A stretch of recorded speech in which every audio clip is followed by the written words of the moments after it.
Talking with Dr. Sherry Tenpenny today, and Doctor, you're here at the Health Freedom Expo talking about a number of topics. Iodine is a big one.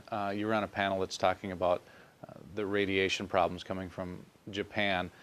So iodine's been in the news a lot because of that, but it helps in a lot of ways. Can you talk about how important iodine is just for overall health?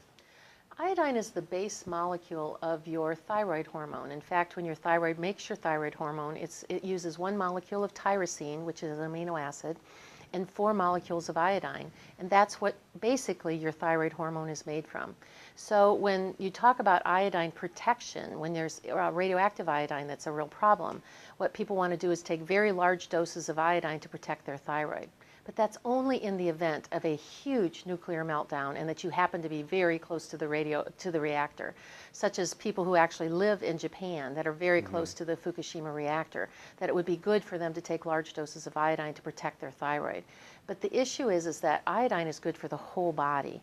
In fact, when you read a thyroid textbook or anything about iodine, it talks about iodine for your eyes and your lacrimal glands, your salivary glands, your entire intestinal tract from your mouth all the way through to your rectum.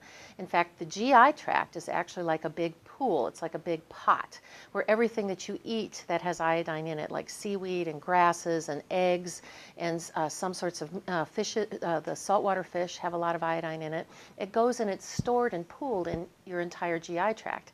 And it's because iodine is actually your body's natural antiseptic. So things that you eat that have bacteria and dirt and things that all come into your body through your mouth, you've got your natural antiseptic in there that is able to kill off the viruses and bacteria and keep it intact into your gut and go out through your stool instead of invading into your body. So iodine for the whole rest of the body is really important, your GI tract, and very important for your breasts.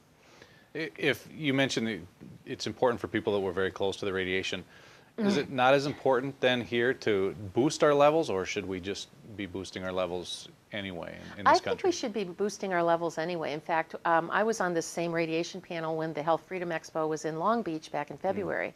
And that was when it was very hot, literally in the news, no pun intended, about the fact that it was only about 3 weeks after the radiation explosion had happened in Japan.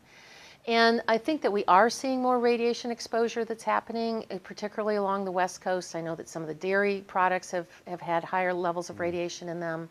I know that they've talked about some in the groundwater. There's more radiation, there's no doubt.